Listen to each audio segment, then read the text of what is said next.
How to change language in Marvel Future Fight. Hi everyone, welcome back to another video from Tech for Gamers. If you are playing Marvel Future Fight and want to change the game's language, then firstly, open up the Marvel Future Fight app on your device. Once you're inside the main screen, go ahead and tap on the gear button at the top right corner. This will open Settings. From the Settings menu that appears on the screen, tap Language. Inside Language, choose your preferred language you want to change to. Now, the game will require a restart so that the language change can apply. Tap on OK and the game will restart in a bit. Once the game restarts, you'll be able to see a different language display available.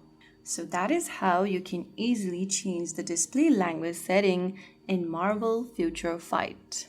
Choose the language you are most comfortable with and get back to building your superhero team.